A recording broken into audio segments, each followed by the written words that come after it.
Have you ever experienced, siguro, I would like to lead you an illustration first, no? An imagination. Na-feel mo na ba na dumating sa time ng buhay mo na parang wala kang halaga? Parang nag-iisa ka? I would like to lead you into an illustration na kung saan, what if you are an orphan and you have nobody? At nandun ka lang sa streets, naglalakad, hopeless, walang direksyon, hindi mo alam kung saan ka pupunta, hindi mo alam kung ano mangyayari sa buhay mo. And then, here comes someone, a king, na akala mo wala kang halaga sa mundo, and yet itong hari na to biglang lumapit at umupo sa tabi mo at sinabi sa'yo, mula sa araw na to, tatawagin kitang anak. Mula sa araw na to, kung ano ang meron ako, you are an heir of whatever I have. I may be the king. You may be no one in the eyes of the world, but in my eyes, you are everything. You are important. Technically, that's how we are. Or that's how we were bago pa natin makilala si Lord. Our lives may have been directionless, pointless. Akala natin wala tayong halaga. Pero nung nakilala natin si Lord, from being a nobody, we became somebody. Probably not in the eyes of the world, but it was instilled to us.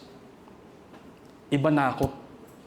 Kung dati akala ko wala akong kakampi, kung dati akala ko wala akong halaga, I am an heir to the kingdom. And that kingdom is not from here. And that the one giving me that inheritance is not just an ordinary someone. It's God. Sa ngayon po, ang pag-uusapan po natin, yung identity natin bilang isang Kristiyano. At kung ano ba yung dapat makita mula sa atin. Ano ba yung inaasahan sa atin. And at the same time, ano rin po ba yung dapat nating asahan sa identity na yon. So if you have your Bibles with you, please open your Bibles to 1 John chapter 3.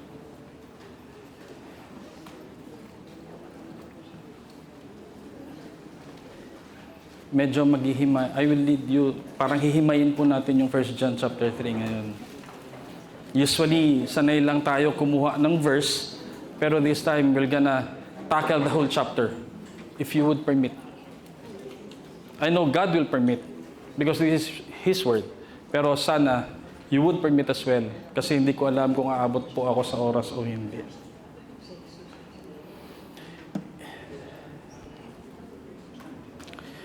In 1 John chapter 3 verse 1, John, you have. How great is the love the Father has lavished on us that we should be called children of God. And that is what we are. The reason the world does not know us is that it did not know Him. Ano po sabi? Dear friends, sa ibang chapter po, sa ibang version po, inumpisahan po yung verse na yan with behold. What does it mean?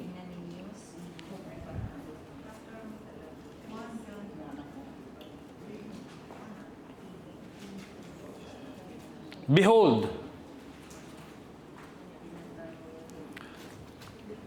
It means to take hold. It means tumigil ka muna at pag-isipan mo.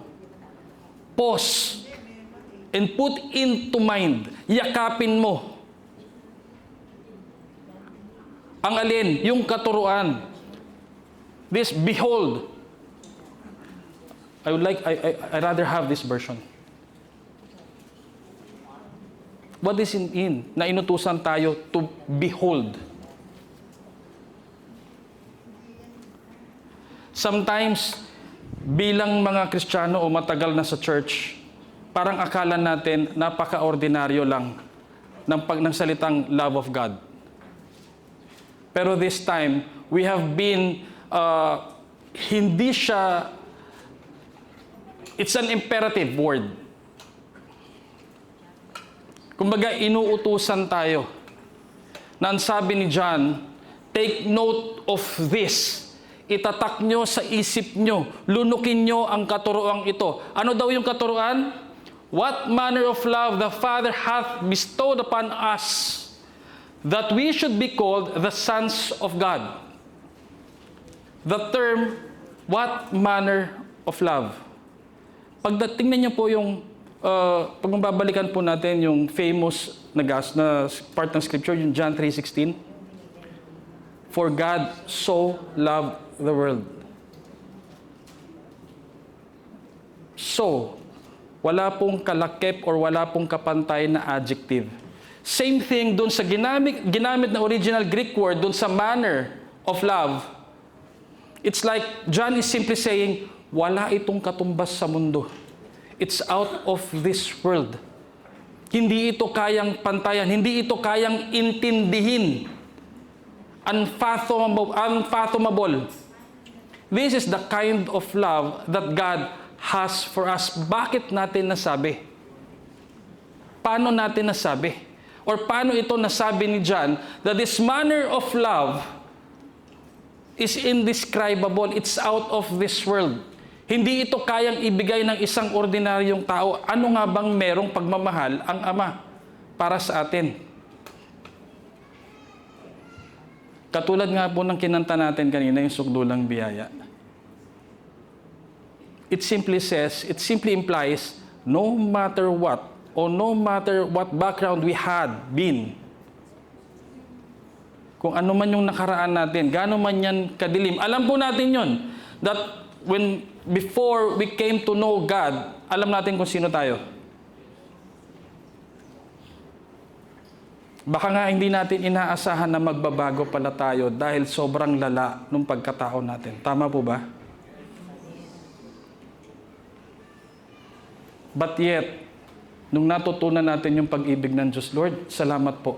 Dahil gaano man kadumi yung buhay ko, gaano man kadilim yung pinagdaanan ko, gaano man kabaho o hindi katanggap-tanggap yung pagkatao ko, nung kumilos ka sa buhay ko, pinatawad mo ko, nilinis mo ko, pinaguyod mo ko, at higit sa lahat, binigyan mo ko ng karapatan na matawag na anak mo. From being so unworthy, He made us worthy. That is the kind of love that God has for us. It doesn't matter kung gaano katindi yung kasalanan natin. It doesn't matter to Him. As long as we sincerely ask for forgiveness, we repented, open arms, andyan yung kanyang pagtanggap. Kaya nga lagi kong natatanong sa sarili ko, Lord, sino ba ako? Sino ba ang tao? Na gano'n na lang yung pagmamahal mo.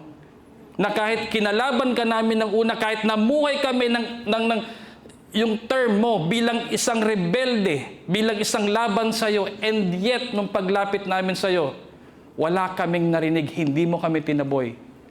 Bagkus, tinanggap mo kami ng buong buo.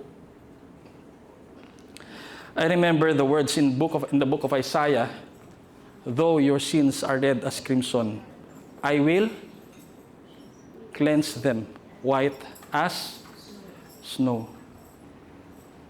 Gaano man katingkad sa paningin ng Diyos ang kasalanan natin sa ating pagbabalik sa Kanya,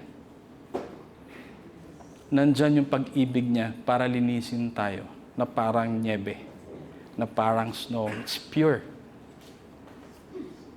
That's the kind of love that God has for us. Kaya sinabi ni Paul, what manner of love?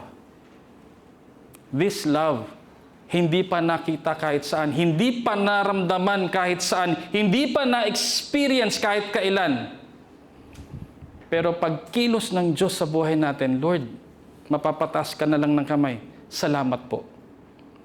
Dumating pa tayo sa point na minsan we regret, Lord, bakit ganito yung buhay ko? Bakit ang hirap? Bakit ang sakit ng dinaranas ko? But if you reflect, ikaw rin pala yung magkagagawan, kaya ka napahamak.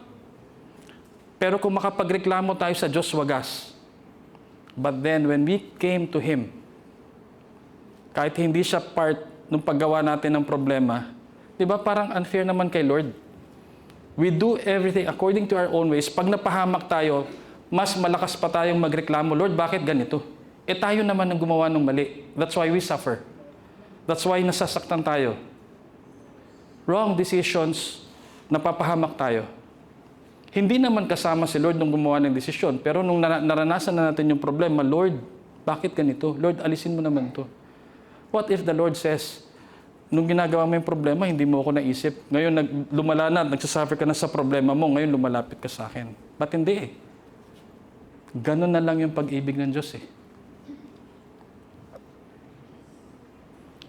That's why, ini-imply ni John, brethren, brothers and sisters, be reminded of this. Take hold of this. This is the kind of love that the Father has for us. Walang kapantay. Lavish. And when we experience that, kung paano tayo binago ng Diyos, napansin niyo, Lord, ano bang klaseng pagmamahal to? Nung natutunan ka naming mahalin, yung mundo, tinakwil kami. Bakit ganun, Lord? Kala ko ba pagmamahalan? Eh bakit hindi kami kinilala ng mundo? Bakit parang yung mundo ayaw sa amin? Ako ilang beses ko na rin po na-testify that when I came to know God, it's like we've been in the church since 1996, pero alam mo yun, uma-attend lang ako. Together with my parents kasi may pangako. So, I was still part of the world. Like us, probably ang tagal na nating kilala yung pangalang Heso Kristo. Pero hindi natin isinabmit ang buhay natin sa Kanya. Therefore, we lived according to the life that we wanted to live. But when we came to know Christ, Lord, eto na po yung buhay ko. I don't know if you experienced it. Nung pinili mo nang magbago, nakarinig ka ba sa mga tao na dati mong kasama? O kaya pagka nangangaral ka, have you ever heard na, wag mo kong pangaralan, pareho lang tayo? Kahit alam mong nagbago ka na and you want that love to be experienced by them as well. And yet, here you are hearing, wag mo kong pangaralan kasi pareho lang tayo. Alam mo yun, may mga taong ayaw kang paniwalaan sa pagbabago mo. Until otherwise, they see it. They prove it. Na kahit hindi mo ipangaral, mawi-witness nila sa kilos mo, sa salita mo, by the way you live. That's why, dito dinadala tayo ni John, yung identity mo muna, i-establish mo. Bago ka pa magpatuloy, it's not about what we know. Bakit nga ba? Okay. Bakit nga ba? Ano nga bang purpose? Bakit po ito sinulat ni John para paalalahanan ng mga Kristiyano?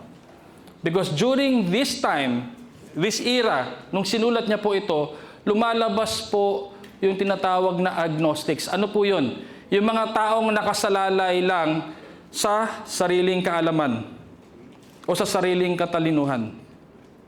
At yung mga taong nagsasabi during that time, yung laman na to makasalanan.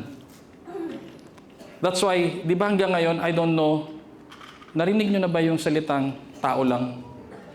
Marupok eh. Di ba? Nagiging excuse ang pagiging tao lang unless otherwise you know your identity. Tao ka, oo. Pero, ayon ka ba sa mundo o ayon ka ba sa Diyos?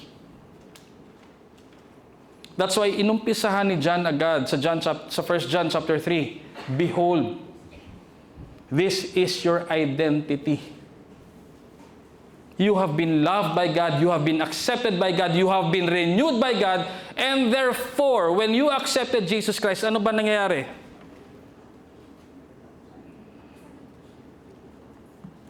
Sabi, the world will not understand. On this version, the world knoweth us not. Sa ibang version po, the world will hate us. The moment a person becomes a child of God, something begins to change inside them. Inside us. First, yung desires po natin, hindi po ba nagbago? Yung dati, desire mo ayon sa mundo. This time, your desire is according to God. Your desire is according to the ministry. Your desire is according to the faith na natutunan mo. O yung desire natin hanggang ngayon, ayon pa rin sa mundo. That's why, dito, ini-imply po ni John, yung sumulat ng 1 John, of course. By the way, this is John the Apostle. Siya rin po yung sumulat ng Revelation. Tsaka yung the Gospel of John. Siya rin po si John the Beloved.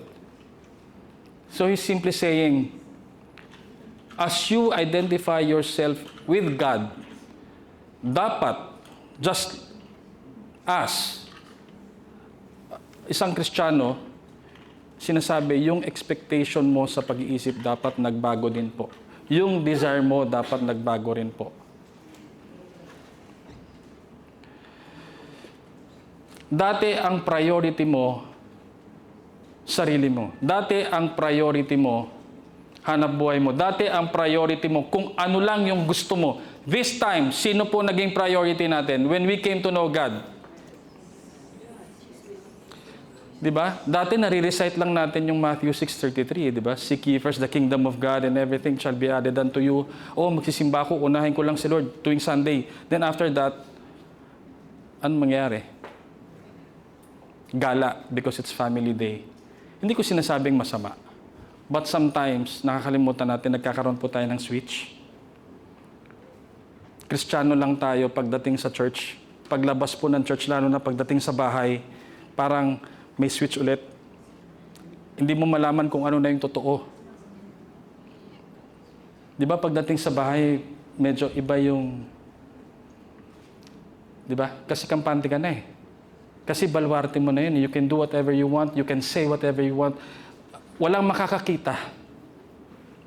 But when we came to know God, when we learned to submit our lives to them, to God, ang priorities din natin nagbago. The definition of success begins to transform. What once satisfied them begins to feel empty.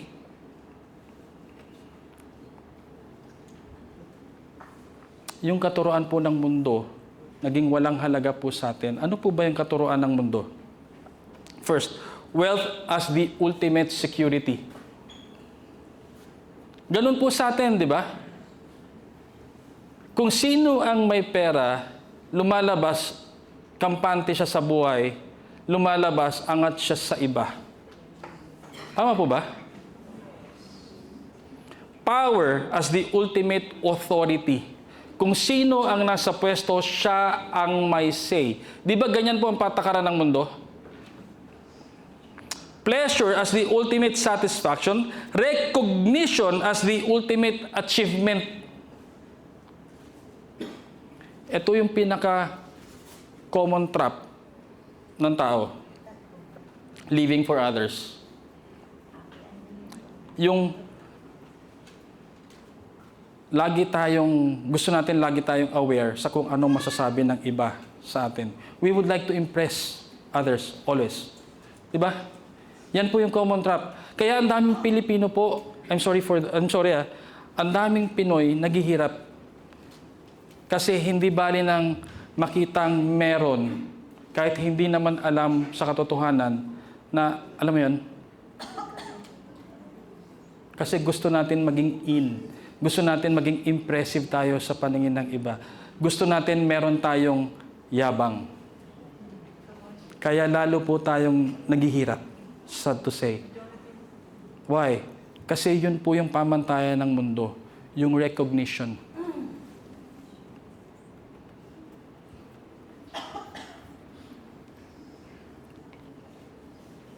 Pero nung natutunan po natin na ibigay ang buhay natin sa Diyos, hindi bali na hindi ako ma-recognize ng mundo.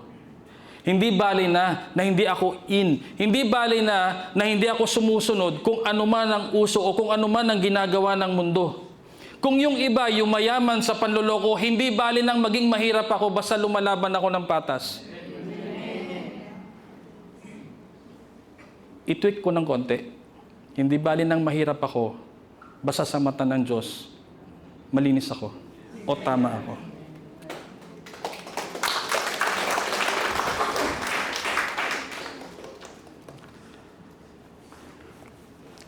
Dati, ang lifestyle natin, ang pamantayan natin, dapat in tayo para recognize tayo ng mundo.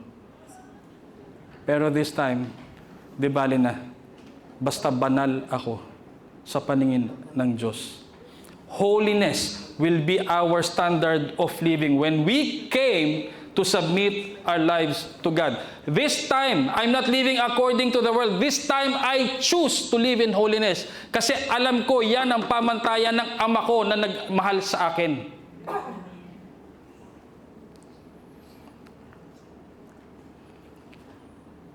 In verse 2 to 3, Beloved, we are God's children now, and what we will be has not yet appeared, but we know that when He appears, we shall be like Him.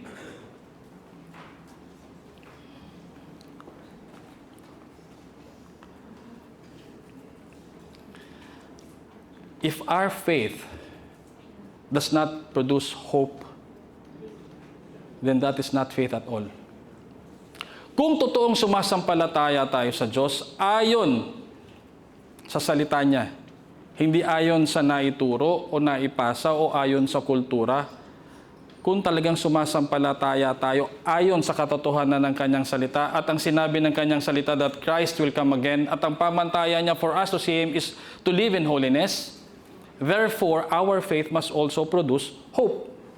If our faith does not produce hope, then that is not faith at all. So ano mangyari kapag hindi po tayo namuhay sa pag-asa? Mamumuhay tayo ng gaya po ng dati. Kasi alam natin wala naman ding direksyon. Alam natin wala tayong mararating. But because of our faith, we know that Jesus Christ will come again. We know that there is heaven. We know and we believe that in time we will be with the Father. Therefore, yung hope natin, nandun.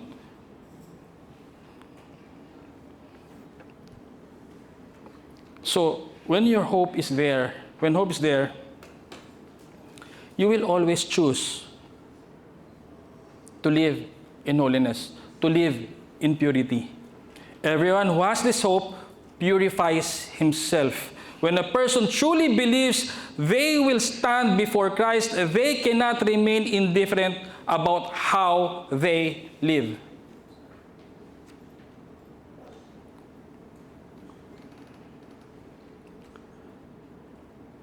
So kung ang pananampalataya daw po natin ay dinadala tayo sa pag-asa na makakasama natin si Jesucristo, then malabo po para sa isang tunay na Kristiyano o sa isang tao na natutunan ibigay ang sarili niya sa Diyos na mamuhay ulit o bumalik sa dati. But instead, he will keep his holiness. He will keep his purity until God or Jesus Christ returns.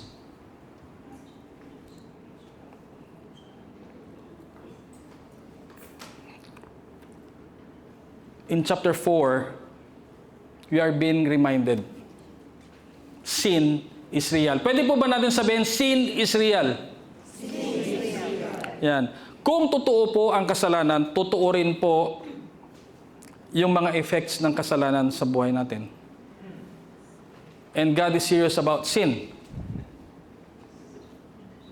Everyone who makes a practice of sinning also practices lawlessness. Sin is lawlessness. And lawlessness, pag sinabi po sa Bible, it's equal to rebellion.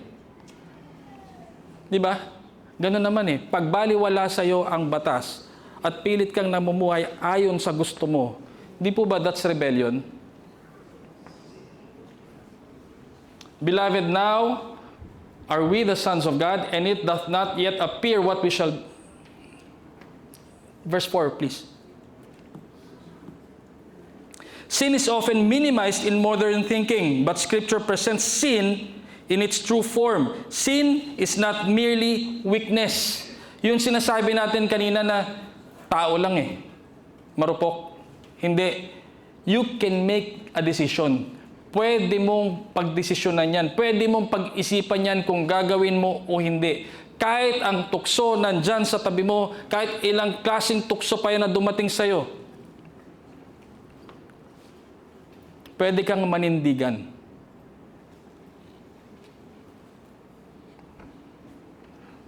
Sin is not merely poor decisions. It is humanity declaring independence from the Creator. Para mo na rin sinabi na, Lord, kaya kong mabuhay ayon sa sarili kong pamamaraan. But, you call Him Lord. We pray. We attend the service. But when we live according to the lives that we want to live, then that is lawlessness. If we fail to live according to the law of God, in accordance to His precepts, that is lawlessness and that is rebellion. At para na rin po nating sinabing harap-harapan sa Diyos, hindi kita kailangan. Parang ang bigat. Akala natin ganun lang yung kasalanan. Akala natin, oops, nagkasala ako. I need to ask, I need to repent. No. Whenever we decide to commit sin, whenever we decide na gawin kung ano yung mali, as if po sinasabi natin ng harap-harapan sa Diyos, hindi kita kailangan.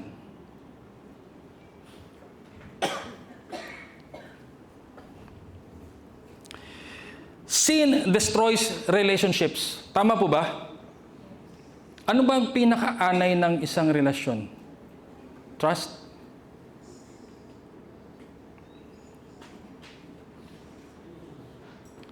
Lying. Sin destroys families.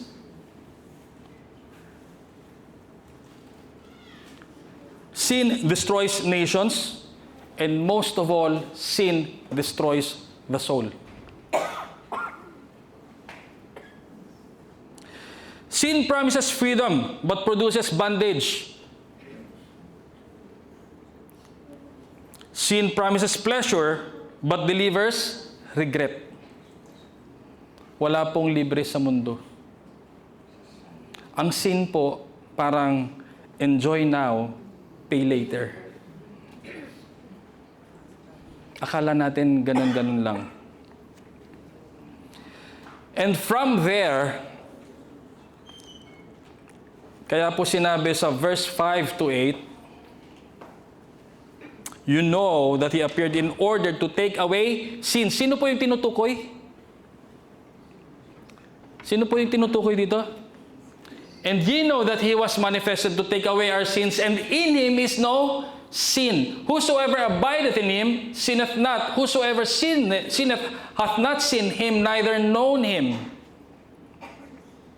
What does it mean?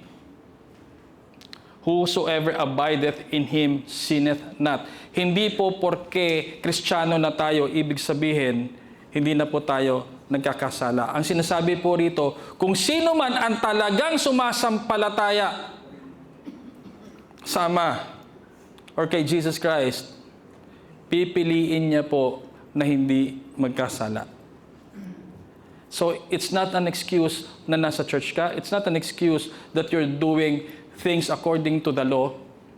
Faith is not about what you know. Ulitin ko po. Sabi natin, sumasampalataya ako, I believe.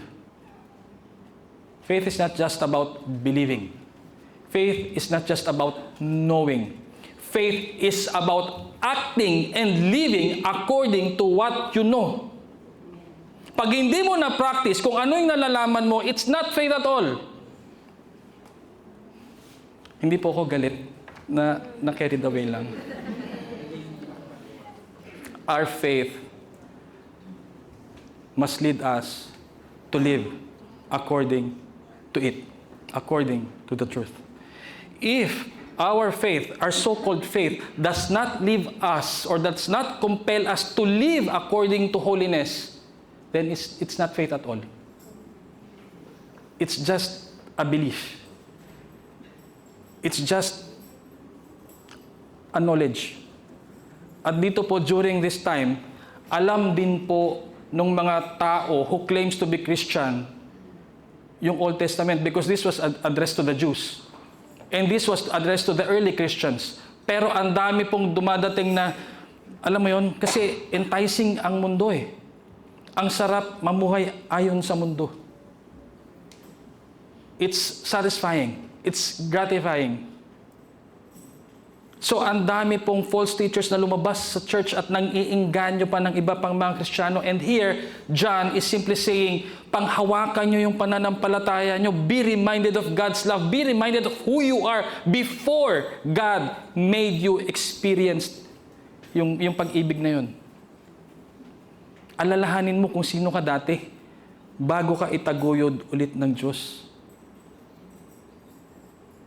Ngayon, nalaman mo yung wagas na pag-ibig ng Diyos and you thank Him, and now you will decide to go back to your old life. Ito po yun. We are now encouraged. If you indeed submitted yourself to God, then meron dapat makita sa'yo. Yung mga natututunan mo, yung mga natuturo sa'yo, yung mga tinatanggap mong aral. Hindi dapat magstay dito. Dapat mapunta rito. Dahil ito yung mag-uudyok sa'yo para mamuhay ng ayon sa Diyos, ayon sa pananampalatayang tinanggap mo. If your faith does not compel you to live in holiness, then that's not faith at all. It's simply knowledge. And knowledge alone, mere knowledge will not get you to heaven as you expect. Kaya marami, di ba? Yung dahil sa alam nila kung ano yung mali at tama, sometimes, kapag technically, dapat ang tao in public or in private, kung Kristiyano siya, Kristiyano siya. Walang switch.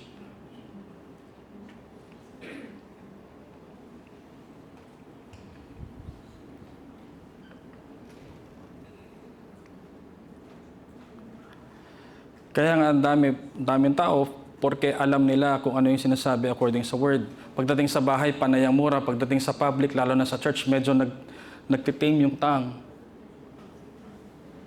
Di ba? Yung ugali, medyo nagfi-finesse pagtungtong sa premises ng church. Pagdating sa bahay, hindi mo maintindihan.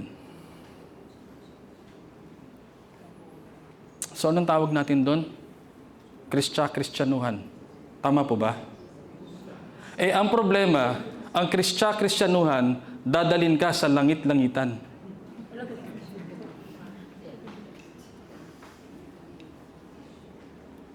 Gusto ba natin yun? Kala natin tama pa tayo sa paningin ng Diyos because of our own ways of being, our own means of being a Christian. But again, sabi nga natin, if our faith does not compel us to live according to holiness, then it's not faith at all. And this is the very reason why Christ came. Kasi kailangan natin ng tagapamagitan. Bakit sinabi na siya, there's no sin on Him at all? Hindi kasi pwedeng mamagitan ang isang nagkasala din. Ano ba si Jesus Christ? Bukod sa tagapagligtas, He is also called mediator. Medyo punta tayo ng theology ng konti. Pag sinabing mediator, dapat you represent parties. Tama? Jesus Christ came to represent the Father sa atin. And in front of the Father, He represented us bilang tao. Kaya siya nagkatawang tao. Because He need to represent us before God, and Jesus Christ represented God to us. And kaya sinabi, to Him there is no sin. Because if yung replacement mo, yung mediator mo, nagkasala din, then He is not worthy to represent you. He's simply saying, Ama, tao ako, pero wala akong kasalanan, therefore accept me. In the same way, nakita natin ano ba ang Diyos sa pagkatao naman ni Kristo. That's why we are being reminded, bakit nga nasabi na we need Jesus Christ to be saved? Paano nasabi? Bakit nasabi? Of course, during that time, what the Father required was life, the sacrifice. And there's no other perfect sacrifice than Jesus Christ. That's one. But Christ, being our mediator, being our representative before the Father, paano po nangyayari yun? Para po mas maintindihan, I need illustration. Gagamit po ako ng illustration. Siguro, si Kuya Dennis. Inaorasan na ako. Kuya Dennis, I need you. Si Tatay Henry, nandyan ba? Para mas mabilis lang. Hindi magsasayaw, ha? Hindi. Mamaya, magsayawin mo ako sa harapan. Si Tatay Henry. Dalawa lang ang alam ko sa'yo, sweet at very sweet. Si Tatay Henry. Kailangan ko kayo dito. Para mas madali pong intindihin. Kung bakit po natin nasabi na kailangan natin si Jesucristo para tayo po maligtas. Kung meron, sabi nga, in Him there is no sin at all. Walang kahit anumang bahid. Not just because He was not born ordinarily with a sinful nature. Hindi po. Hindi lang po yun. Meron pang higit. Di ba? Mary conceived through the Holy Spirit. Ibig sabihin, hindi siya pinanganak ng ayon sa normal na pagkakapanganak ng tao.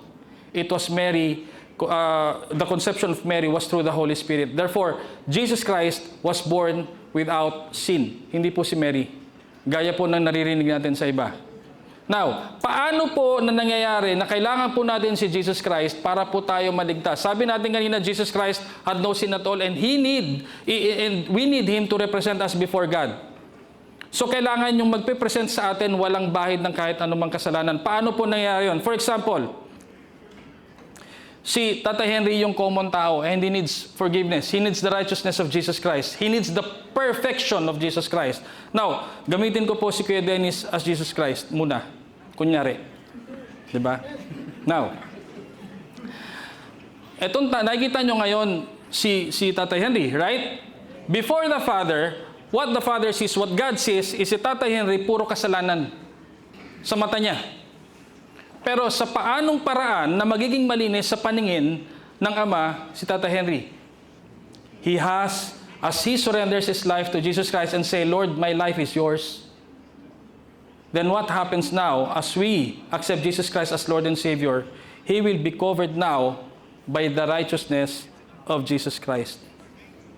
Yung pagiging walang kasalanan ng ating Panginoong Hesukristo ang siyang nakikita ngayon ng Ama at hindi na yung totoong tayo. Kaya natin sinasabi na nakatago po tayo sa kaluwalhatian ni Hesukristo. Wala pong nakaabot ng kahit na sino dahil lahat tayo nagkasala. Therefore, wala pong pwedeng mag-represent sa atin. Ni tayo, hindi natin pwedeng i-represent yung sarili natin sa Ama. That's why we need Jesus Christ. Nang sa gayon, pag tiningnan po tayo ng Ama, hindi yung kalinisan natin dahil walang makikitang linis sa atin. Lahat po tayong madungis. In fact, ang sabi po sa Book of Isaiah, ang kadungisan po natin ay parang nakakadiring basahan. But because of the love of God and because of the righteousness of Jesus Christ, as we accept Him as Lord and Savior, hindi na po tayo, ewan ko, nakikita niyo ba si Tatay Henry? Hindi, no? Yan. So, alam niyo na po, ito po yung sinasabi ngayon, this is the very reason why, sige po. Tapos na? Opo, salamat po.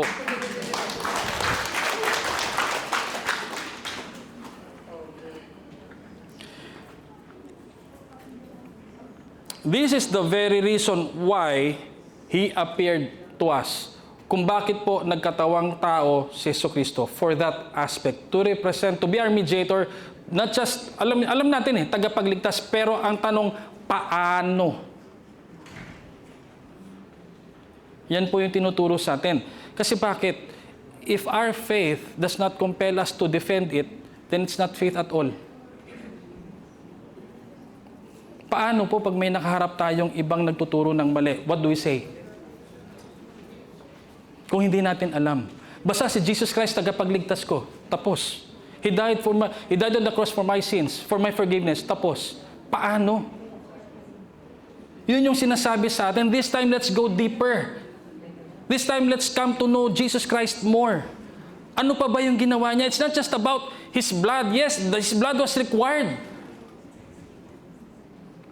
Pero there's more to it that we ought to know. Para mas lalo tayong makumpel, para mas lalo tayong ma-encourage, mamuhay ng ayon sa kabanalan. At hindi bumitaw. Dahil once na bumitaw tayo kay Jesucristo, isinantabi natin si Jesucristo, then, yung righteousness niya mawawala.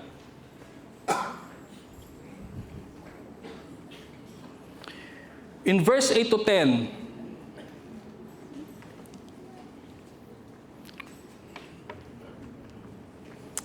there are two types of families in the earth.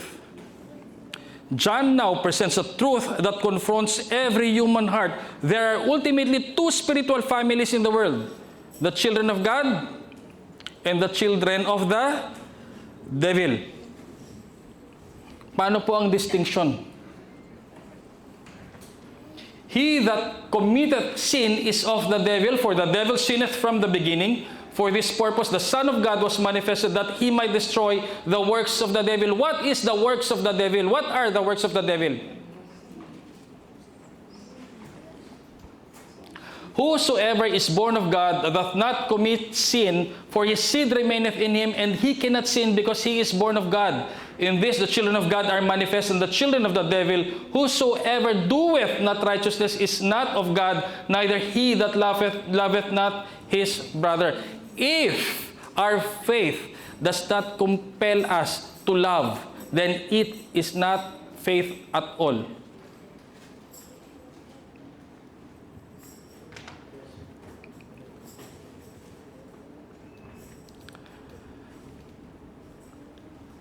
First, sabi po dyan, kung sino man daw po ang patuloy na nabubuhay sa lawlessness, kung sino daw po ang patuloy na nabubuhay sa kasalanan, kung sino daw po ang patuloy na nabubuhay ayon sa kanyang sarili, siya daw po ay may tuturing na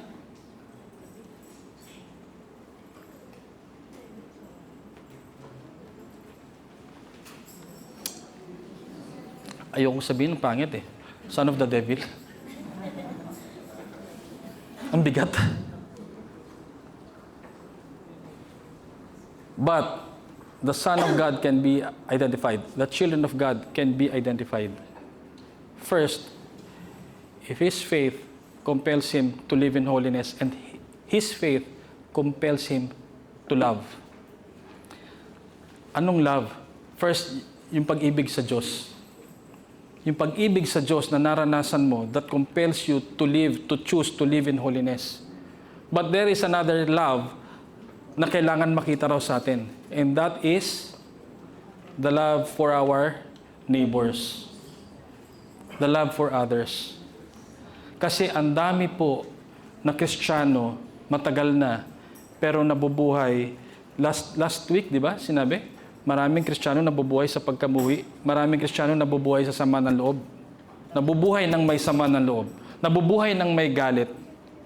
At ang sabi po sa Bible, anyone who sees his brother with anger is already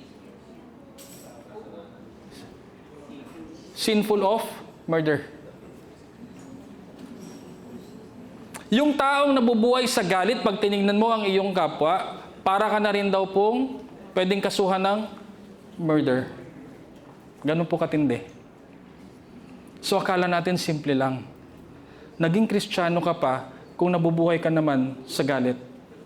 Kaya nga, if your faith does not compel you to love God, medyo given, but if your faith does not compel you to love others, then that is not faith at all. So yun daw po yung dapat na makita po sa atin.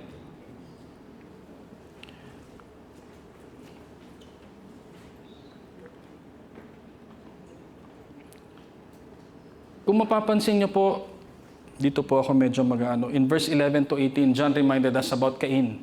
Cain was part of, actually, the early writings pa, Genesis pa lang. Cain was already there. And John used that part or that illustration, Cain, na kung saan inhabor niya yung galit niya to the point that it led to murder. In-entertain niya yung galit niya. Why? Because he was living in sin. He was living in anger. He was living according to his own means. Pero tingnan nyo, si Cain nag-offer sa Diyos. Diba? But when God did not accept this offering, kasi it was just mere offering, not from the heart, mas pinaboran po ni God yung offering ng kanyang kapatid na si Abel. And Cain got angry. Diba? Gayang Kristiyano, nagtatides, nag-offering, nag-church, kumakanta ng praise and worship, umiiyak. Pero hindi po yun yung tatak ng totoong Kristiyano eh.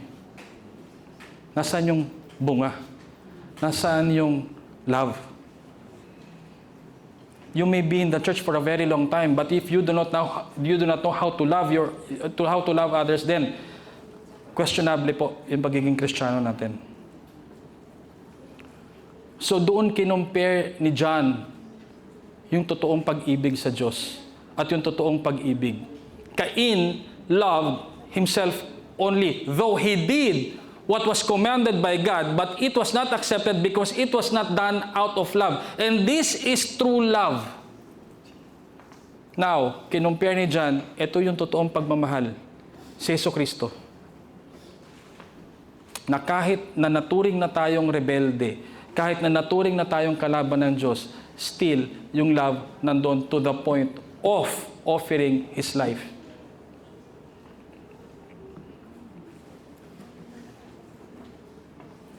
He endured rejection, humiliation, and suffering. He was mocked by crowds. He was beaten by soldiers. He was crucified by those He came to save.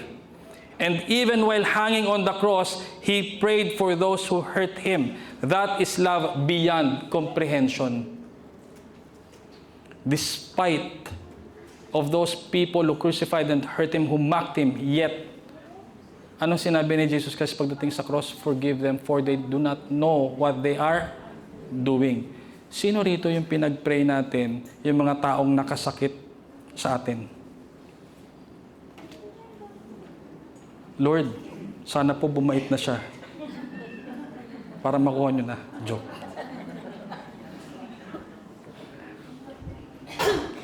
Di ba? Sino rito? Yun ay pag-pray natin na i-bless pa yung taong nakasakit sa atin, yung taong naka-offend sa atin, yung taong nangutang sa atin na walang intensyon magbayad pero pinag-pray pa rin natin na ma-bless sila. Have we done that? Then in the eyes of God, we have proven ourselves to Him. That's love indeed. Na kahit alam mo yung tao na makita mo na lang yung sarili mo na hindi ka akit-akit, hindi ka mahal-mahal, and yet, inabot ka ng Diyos. Pinili ka ng Diyos. Kaya natin nasabi, sukdulang biyaya. Kaya natin nasabi, wagas na pag-ibig. Hindi man kaya. Actually, God said something about in Deuteronomy. Hindi ko kayo mahal. Sinabi niya to sa mga Israelita, hindi ko kayo mahal kasi may nakikita akong kamahal-mahal o may nakikita akong kaaya-aya sa inyo. Mahal ko kayo kasi talagang mapagmahal lang ako. Sinabi ni God yun. Same thing with us. Mahal tayo ng Diyos kasi may nakita siyang ganda. Hindi eh. Mahal tayo ng Diyos kasi talagang mapagmahal lang po siya. Kasi kung tayo po ang titingnan niya, wala pong makikitang ganda. Wala pong makikitang kaakit-akit, wala pong makikitang kaaya-aya. In fact, in His eyes, even the good things that we have done are just filthy rags. But because of love, though such unworthiness, He made us worthy. He cleansed us. He has forgiven us. And He even gave us the right to be called children of God. And because of that, we are now being more assured. Lord, mahal mo ko. Kung dati yung prayer mo, ang laman, puro pahingi noon, pahingi niyan, to the point ang tawag mo na kay Lord, Panginoon, Di ba? This time iba. Lord, baguhin mo ko. Patuloy mo akong baguhin. Lord, patuloy mo akong ayusin. Lord, I want to serve in the ministry. Lord, I want you to use me. Nag-iiba na pati prayer mo kasi nag-iiba na priorities mo. Kasi nag-iiba na rin yung pananaw mo. Kasi naging iba rin ang experience mo. Dahil walang ibang pag-ibig na naranasan mo bukod dyan.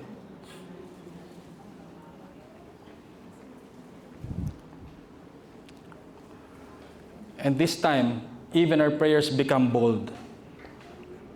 Even our faith becomes steady. Kung dati, sobra, magaan lang ang problema, pero kung makaiyak tayo, kung makaangal tayo sa Diyos, gano'n na lang. Pero this time, halos delubyo na yung dumadating sa'yo. Halos wala na sa piso yung pera mo. And yet you can still say, God will provide. Sige po, kung gusto niyo palakpakan si Lord.